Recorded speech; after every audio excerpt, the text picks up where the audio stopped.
আগের ভিডিওতে আমরা দেখেছি কিভাবে আলমাটি থেকে সেরেন ক্যানিয়ন আর ব্ল্যাক ক্যানিয়ন আমরা এসে পৌঁছালাম এবং সেইখানকার সুন্দর ও মনোরম প্রাকৃতিক পরিবেশকে কতটা উপভোগ করলাম। আজকের এই ভিডিওতে আমরা বাকি স্পটগুলি ঘুরে দেখব। তো চলো, আজকের এই পর্ব শুরু হচ্ছে ব্ল্যাক ক্যানিয়ন থেকে।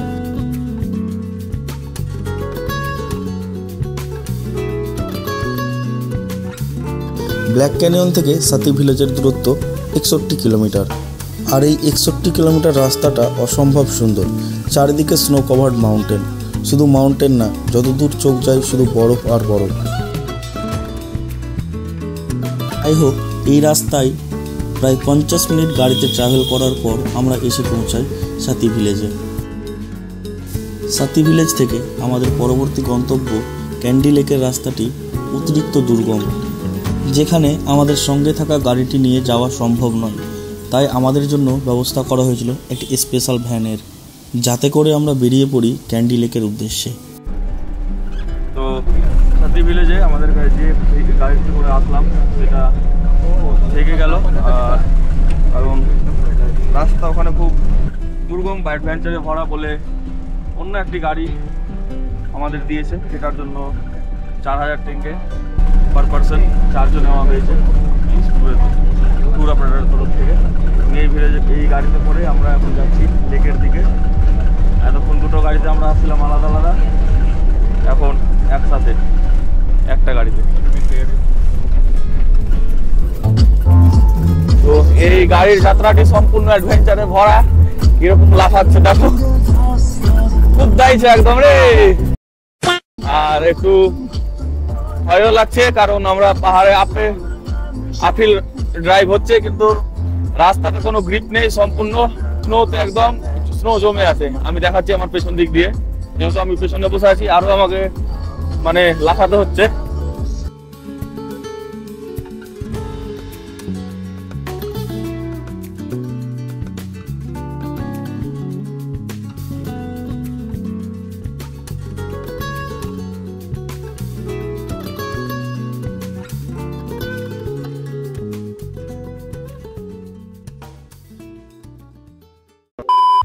তো এই যে গাড়িটাতে যাচ্ছি, এতক্ষণ তো দোলনা দোলাচ্ছিল আমাদেরকে, এখন দাঁড়িয়ে আছে, একটু শান্তি আছে। নাহলে কি বলে এটাকে, নাগরদোলা না, রাইড হতো না অক্টোপাসের মতো। অক্টোপাস রাইডের চেয়েও ডেঞ্জার। আছড়াচ্ছে, মানে জামা কাপড় কাচে না ঘাটে নদীতে ডোবাতে, সেম ভাবে আছড়াচ্ছিল আমাদেরকে। আবার আছড়ান শুরু হয়ে যাবে। এই ডান্স, হ্যাঁ ব্রেক ডান্স।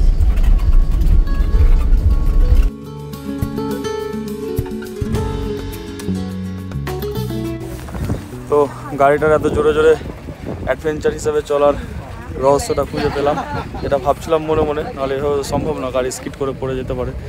তো পেছন চাকাতে শিকল কীভাবে বাঁধা আছে, আর যার জন্য গাড়িটা ওইভাবে এত রাফ অ্যান্ড টাফভাবে চলছিল। তো ক্যান্ডি লেকে যাওয়ার জন্য আমরা একবার গাড়ি চেঞ্জ করে এত দূরে এসে পৌঁছলাম, এবং এখান থেকে আবার আমাদেরকে গাড়িটা নামিয়ে দিল এবং বললো যে কেউ হেঁটে যেতে চাইলে 3 কিলোমিটার হেঁটে যেতে হবে, কেউ ঘোড়ায় যদি যেতে চাই তো আপ অ্যান্ড ডাউন 8000 টেঙ্গে, আর যদি আমরা বাই কারে যেতে চাই, মানে যে গাড়িতে আসলাম সেটাই আমাদেরকে আবার নিয়ে যাবে, তাহলে আমাদের দিতে হবে পার পার্সন 500 টেঙ্গে। তো কী করবো কিছু বুঝতে পারছি না, কারণ কতটা দূর আছে না আছে। তো ভাবছি যে যাই, গাড়িতেই চলে যাই নাকি, সবাই যখন ডিসিশন নিচ্ছে তো গাড়িতেই চলে যাব। A few moments later. अब हम घोड़ा लेकर चल पड़े, भाग बसंती।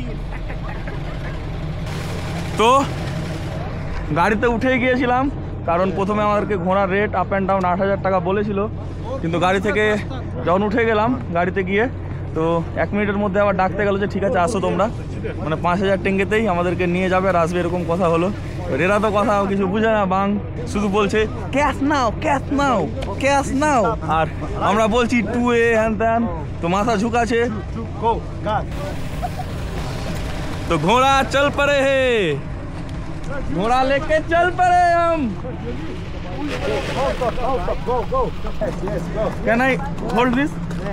ये टगडुम चल पड़े हम ऐसी राह पे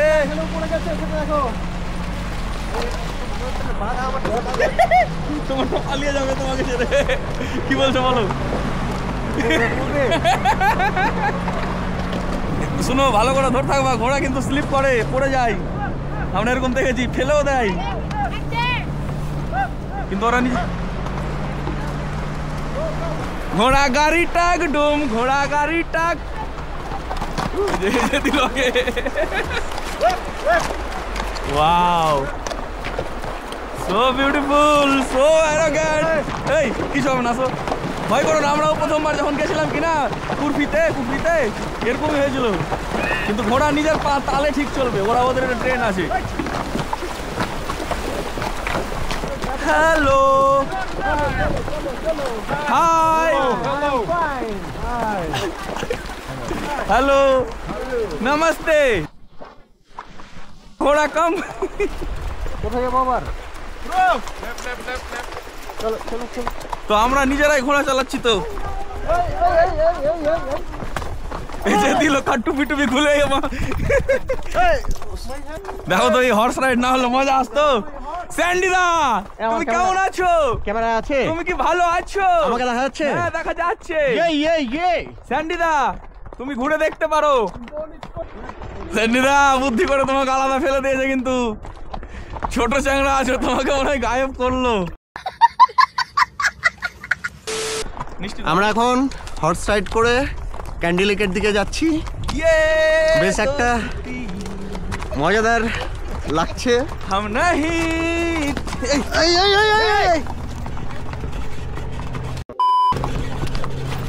কোথায় কি গেছে বল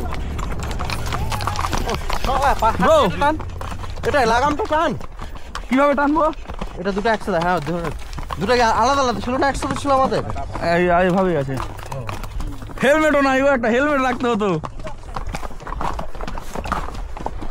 আরে এটা টান এর লাগামটা টান ঘোড়া কন্ট্রোল করা শিখতে হবে ঘোড়া কন্ট্রোল করা শিখতে হবে আরে মুশকিলটা হয়ে গেছে একসাথে আমাদের দুটাকে বেঁধে দিয়েছে না এভাবে বাঁধা থাকে যখন ডান্ডা দেখাস না ঘোড়া দেখলে তাহলে ছুটবে কেদারনাথের গুলো খুব কষ্ট দেয় ঘোড়া হচ্ছে মানে রাইড করার জন্যই আগেকার দিনে তো লোক রাজারা তো ঘোড়া নিয়ে যুদ্ধ করতে যেত তাহলে হাট নিয়ে হচ্ছে ওদের আগে থেকেই এক দেশ থেকে আরেক দেশ ঘোড়া নিয়ে যাচ্ছে চলে যাচ্ছে সন্দীপন দা ঠিক আছো মাস্টার মশাই তুমি কিন্তু সাবধানে আসো মাস্টার মশাই কিছু তো বলো মাস্টার তো গিও এগুলা কার স্লিপ করে করে পড়বা এত সুন্দর জুতা টুতা সব নষ্ট হয়ে যাবে ভদ্রভাবে তো যাচ্ছে মাত্র 12 মিনিট হলো আমাদের রাইড আর কতটা যেতে হবে জানা নেই তবে যা মনে হচ্ছে ওই উপরে তো উঠতেই হবে আবার যেতে হবে আর যদি আমরা গাড়িতে আসতাম তাহলে ওই নিচে এসে গাড়িটা থামতো তারপরে আমাদের ওই বরফের মধ্যে দিয়ে ট্রেক করতে হতো বরফের রাস্তা আর যেহেতু আমরা ঘোড়াতে করে যাচ্ছি তো উপরে যাচ্ছি রাজার মতো যাচ্ছি এই যে আমার সেই পঞ্চায়েতের ঘোড়া যেটাই এমএলএর কাছ থেকে কেনা হয়েছিল সেই ঘোড়াটাই আমি নিয়ে এসেছি हिंद का सितारा দেখো এমএলএর ঘোড়ারা কিন্তু এমএলএর কাছে পানতি লাগেছিল কিন্তু এমএলএ কিন্তু পানতি ছিল তোমার না কিছু সো ঘোড়া लेकर चल पड़े हैं हम আগে আগে বাড়ছি উঁচুতে উঠছি লেকের দিকে পর্বত জয় করছি আমরা ক্যান্ডি লেক এটা ক্যান্ডি না কলসাই গো ক্যান্ডি শিওর তো যাই হোক খুব সুন্দর একটা পরিবেশ দিয়ে আমরা যাচ্ছি কাজাকিস্তান উইন্টার ওয়ান্ডারল্যান্ড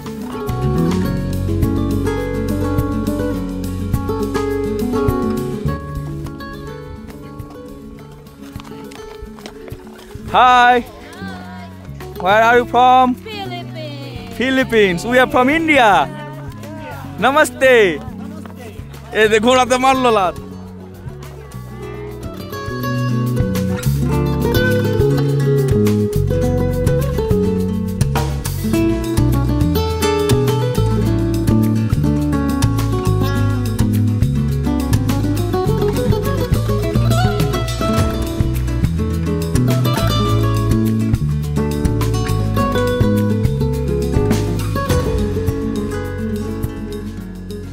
তো আমরা আমাদের ডেস্টিনেশনে প্রায় পৌঁছেই গিয়েছি। খুব সুন্দর একটা সফর ঘোড়াতে করে আমরা আসলাম।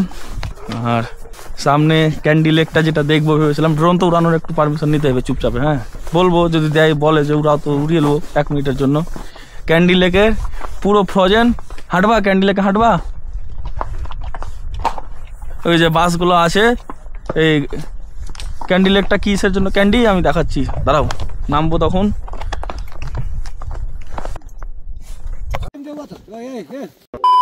নাই তার মানে তো যে হারে আইস জমে আছে এখনই দেখলেই বরুণদা গিয়েছিল, যদি ঠিকঠাক গ্রিপ না থাকলে।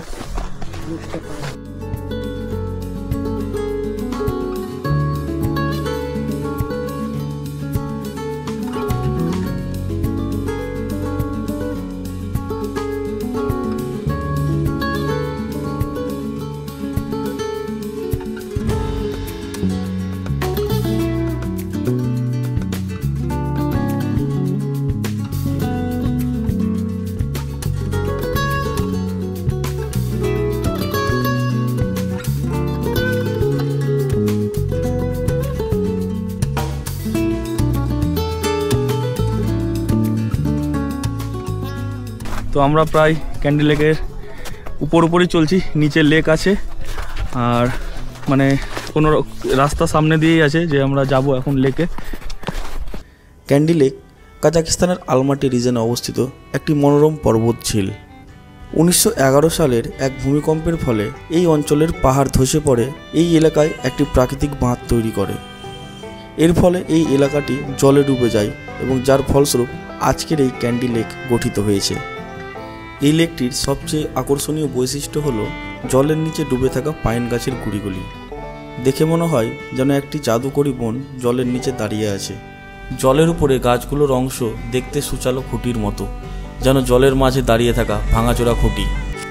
এই গাছগুলোর যেসব অংশ জলের নিচে আছে সেগুলো ঠান্ডা জলের কারণে অনেকটা সংরক্ষিত আছে, কিন্তু যেসব অংশ জলের উপরে রয়েছে সেগুলো উঁচুতে খোলা জায়গায় থাকার কারণে বছরের পর বছর ধরে হাওয়া, তুষার ঝড়, বৃষ্টি, সূর্য এসবের কারণে ধীরে ধীরে ক্ষয়প্রাপ্ত হয়ে উপরের অংশ থেকে শাখা প্রশাখা ছড়ে পড়েছে।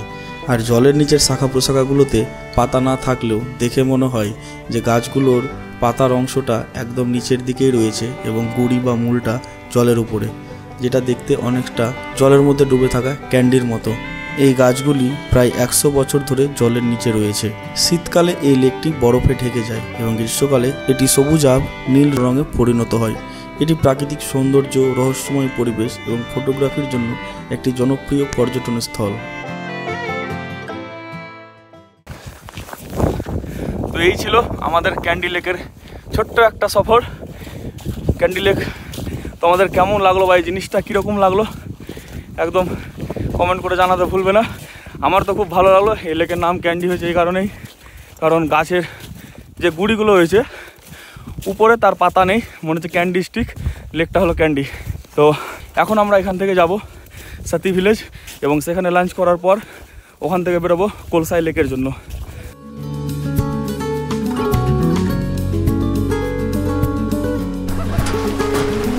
তো আসার সময় এসেছিলাম ওই ওপরটা দিয়ে ঘোড়াতে করে, যেখান দিয়ে এসেছি। যাওয়ার সময় এই দিকে না গিয়ে এই রাস্তায় যাব হেঁটে।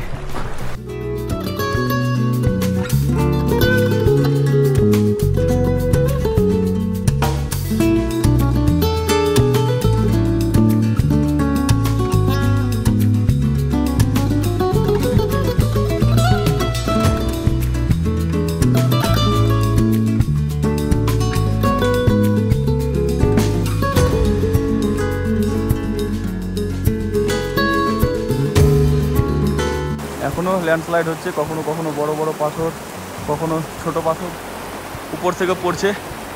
আর পাহাড়টার অবস্থা দেখো, দেখেই বোঝা যাচ্ছে যে কোথায় ছিল আর কোথায় কোথায় কেটে গিয়েছে।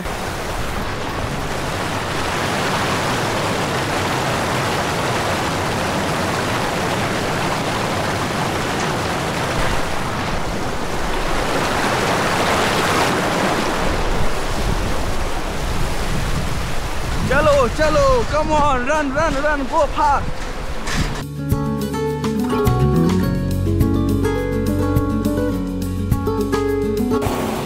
তো এই মুহূর্তে আমরা ক্যান্ডি লেক থেকে ফিরছি, ক্যান্ডি লেক দেখে। তো যা দেখলাম ক্যান্ডি লেক পুরোটাই ফ্রোজেন। হ্যাঁ, তবে হ্যাঁ ক্যান্ডির মতোই। আর পিছনে আছে স্যান্ডি। কিন্তু বছরের অন্যান্য সময় যখন লেকটা ফ্রোজেন থাকে না, তখন এর সৌন্দর্য আরও গভীর হয়, আরও বেশি হয় এর সৌন্দর্য। অন্যান্য সময় যখন বরফ থাকে না, জল থাকে লেকে। তোমার মোচকাবে আগে ও দেখিয়ে দিল এখানটা। তো এই ডে ট্রিপটাতে সিটি থেকে বেরানোর পর তোমাদের যেটা একটু সব থেকে আলাদা লাগবে, একটু নোংরাও মনে হতে পারে, সেটা হলো টয়লেটটা পাবে এই ধরনের জায়গায় এরকম গ্রামীণ টয়লেট। আর নিচে গর্ত করা আছে, এটা স্নো, এখানে কিছু নেই, খড়ি দিয়ে বানানো, নিচে গর্ত। আর আমাদের মলমূত্র সব গর্তে স্টোর হবে। এই ধরনের জিনিস আমাদের ওইদিকেও ছোটোবেলাতে কোথাও কোনো গ্রামে দেখেছি। তো এখানে এসে আবার দেখলাম, 2বার পেলাম এই জিনিসটা গ্রামের দিকে। এখানে সিটির দিকে তো খুব চকচকা, কিন্তু ওখানে আবার জল নেই।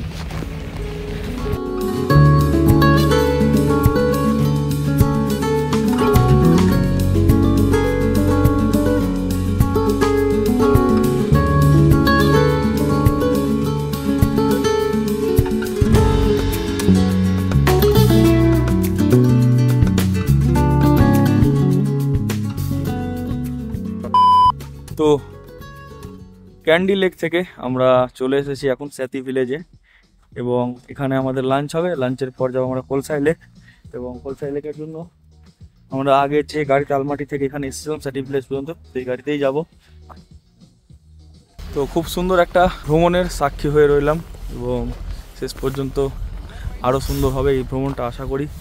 আর এখনকার এখানে চারপাশটা এসে চারপাশটা দেখে মনে হচ্ছে যে হ্যাঁ, লাদাখের মতোই প্রায়। কিছুদিন আগে যে লাদাখ ট্যুর করে এসেছি, সেই ভিডিওগুলো চাইলে তোমরা গিয়ে আমার চ্যানেলে দেখতে পারো। প্রায় ওই রকমই ভাইবস, ওই রকমই নাড়া পাহাড়। তখন সামারে গিয়েছিলাম আমি, স্নো ছিল না। এখন উইন্টারে কাজাকিস্তানে এসেছি, তো এই পাহাড়গুলোই স্নো কভার্ড হয়ে গেছে। আর ওখানকার পাহাড়গুলো এখানকার তুলনায় একটু কালারফুল ছিল। তো যতক্ষণে আমরা লাঞ্চে যাই, ততক্ষণ তোমরা এনজয় করো এই চারপাশের সুন্দর বিউটি।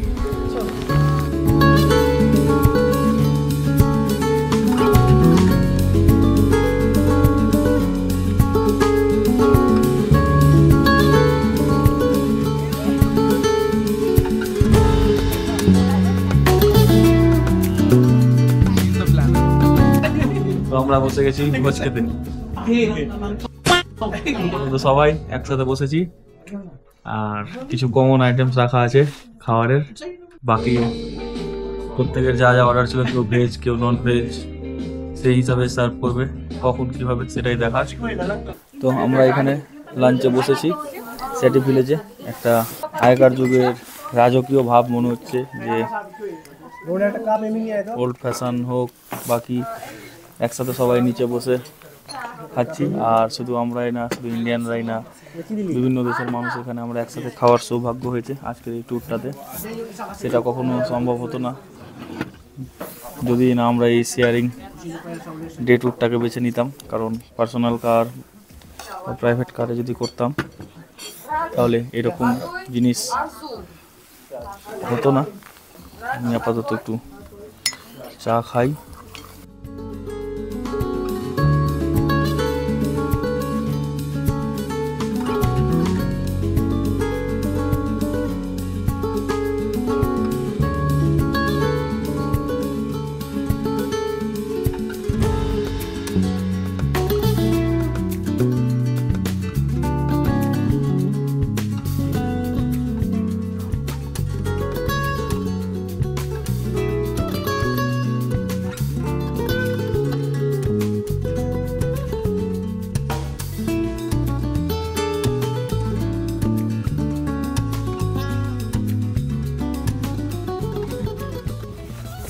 তো এই সেই রিসর্ট বা হোটেল যাই বলো, স্টের ব্যবস্থা আছে এখানে।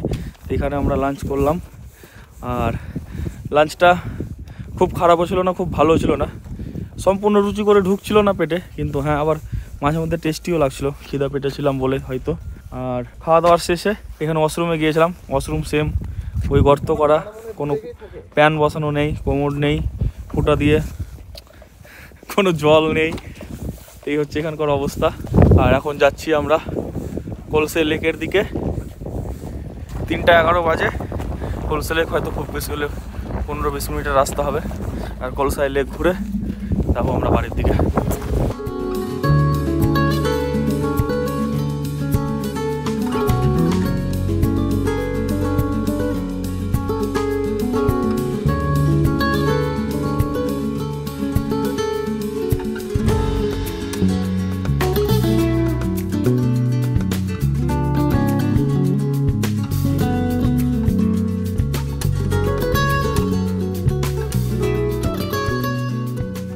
তো আমরা পৌঁছে গিয়েছি কলসাই লেকে। আর আমার সামনেই আছে কলসাই লেক, যেটা আমি তোমাদের দেখাবো। আর তার আগে একটা কথা বলে দিই, এটা কলসাই লেকের সবচেয়ে লোয়ার পার্ট, মানে সবচেয়ে নিচুরটা। কারণ এখানে 3টে স্টেপে 3টে লেক আছে, 3টেই কলসাই লেক। তো এটা সবচেয়ে নিচের কলসাই লেকটা, যেটা 2000 মিটার উচ্চতায় অবস্থিত। এর উপরে মিডিলে আছে একটা, সেটা হচ্ছে 2200 মিটার উচ্চতায় অবস্থিত সি লেভেল থেকে। আর সবচেয়ে উপরে যেটা আছে সেটা হলো 2800 মিটার উচ্চতায় অবস্থিত।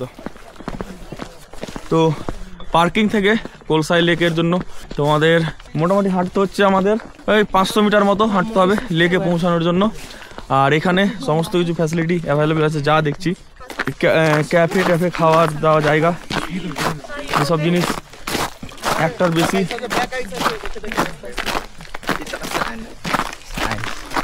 তো এখানে একটু মনে হচ্ছে জায়গাটা উন্নত, কিন্তু টয়লেটের সম্বন্ধে বলতে পারবো না, কারণ টয়লেট এখানে দেখিনি। আর নিচে এসব সম্ভবত হোটেল বা রিসর্ট হবে স্টে নেওয়ার জন্য, ওই যা আছে সব ফরেনার্স দেখতে পাচ্ছি। আর আমার সামনে বিউটিফুল কলসাই লেক।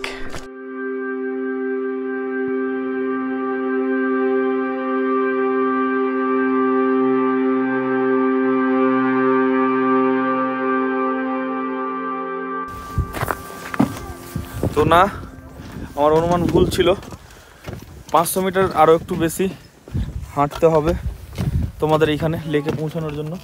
ওইটা 500 মিটার, আর এখন আরও নিচে যাওয়া যাচ্ছে এখান থেকে গিয়ে। আর লেকটা এখন পুরোটাই জমে রয়েছে বরফের, কি ঠান্ডা, সব জায়গায় শুধু বরফ আর বরফ। আর সবচেয়ে ভালো যেটা জিনিস এখন আমরা করতে পারবো সেটা হচ্ছে যে লেকে এখন ওয়াক করা যাচ্ছে, সবাই হাঁটছে, সাথে আমরাও যাব হাঁটতে এবং অনেক দূর পর্যন্ত যাওয়ার চেষ্টা করব।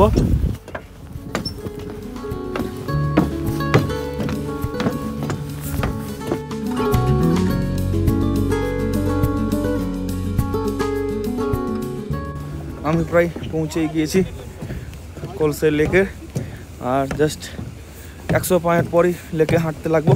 তার আগে তোমাদের একটা জিনিস দেখাই, এইখানে লেকটার উপরে বরফ জমে আছে শক্ত, মানুষ হাঁটছে, কিন্তু নিচ দিয়ে ওই বরফগলা জল নদীর মতো বয়ে চলছে।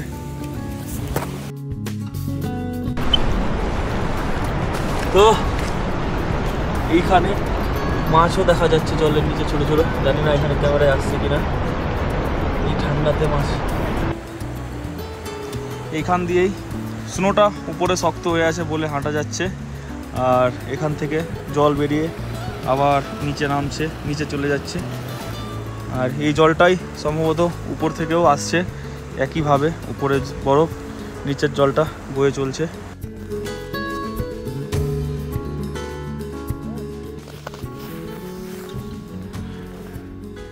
এখান দিয়েও একটা পাথ করা আছে, যেটা দিয়ে এই জায়গাগুলো যদি জল থাকতো বা নরম থাকতো তাহলে এই পাথে করে গিয়ে ওইখান দিয়ে নামতে হতো, সম্ভবত এরকমই হবে। আর এই বরফটা মাঝ বরাবর ফেটে গিয়েছে,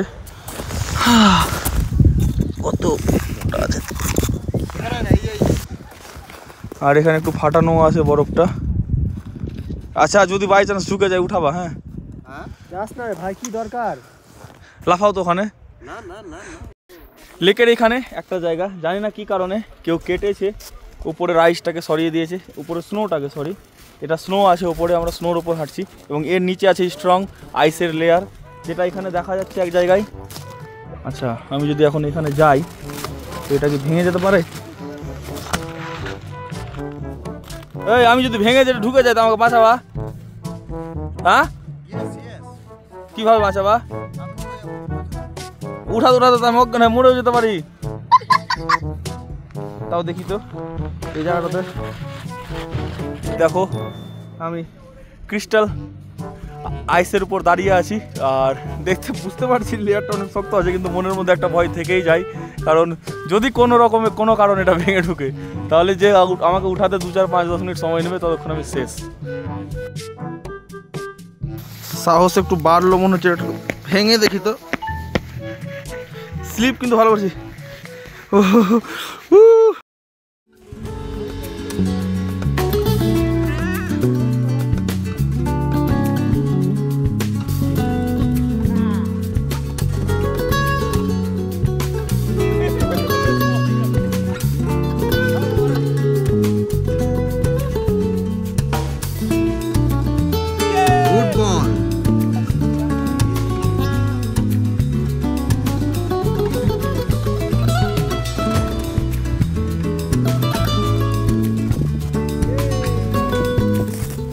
এখানে আমাদের স্যান্ডিদা মানে কিং কুইন যা বলা যায় আর কি, কিছু পাচ্ছি না কোনো ভাষা বলার মতো। তো একটা হেঁটে হেঁটে ভিডিও করবে, তার জন্য আমি র্যাম্প বানাচ্ছি। তো র্যাম্পটা হবে এরকম, এই যে র্যাম্প আমার কমপ্লিট হয়ে গেছে। যাও ভিডিওটা ভালো করে করো। বহু প্রতীক্ষার পর আমরা যার জন্য অপেক্ষা করেছিলাম সে র্যাম্প ওয়াক এখনই আমাদের মধ্যে শুরু হচ্ছে। আমাদের প্রথম প্রতিযোগী সন্দীপন চট্টরাজ র্যাম্পে হাঁটার জন্য রেডি। সন্দীপন দা please, no no no no no baby no, please come on the ramp. আমরা নতুন করে শুরু করছি। আমি যেই লেটস গো বলবো তখনই হাঁটা শুরু হবে। চলো baby let's go.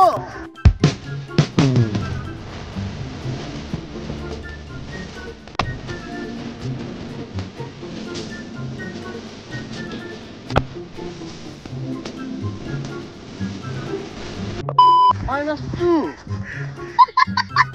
Hey bro, Sandy, not good. এবার যে আসছে বহু প্রতীক্ষিত ট্রাভেল ফাস্টি রনি ভাই। I'm not a competitor, I'm showing you how to walk on ramp.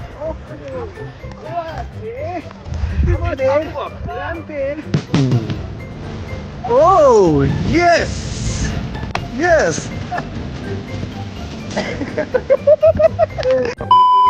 ঠিক আছে।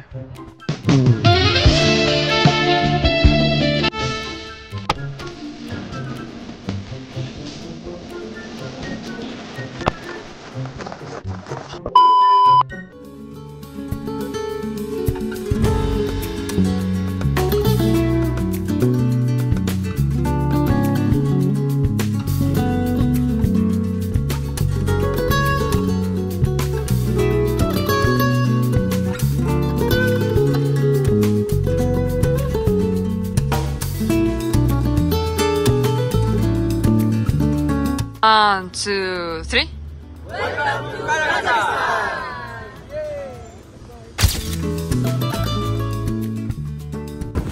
তো কলসাই থেকে এখন আমাদের বাড়ি ফেরার পালা। আর এই জায়গাটা একটু কমার্শিয়াল টাইপের মনে হলো। এখানে রেস্টুরেন্ট আছে, হোটেল আছে থাকার, আর টয়লেটের বন্দোবস্ত আছে ভালো, আরও নেটওয়ার্ক আছে, মোবাইল টাওয়ারও আছে। টেলি2 এর নেটওয়ার্ক আসছে কিন্তু নেট হচ্ছে না, টাওয়ার দেখাচ্ছে। আর বাকি জানি না এটা কিসের, বিল্ডিংয়ের হতে পারে বা অন্য কিছু।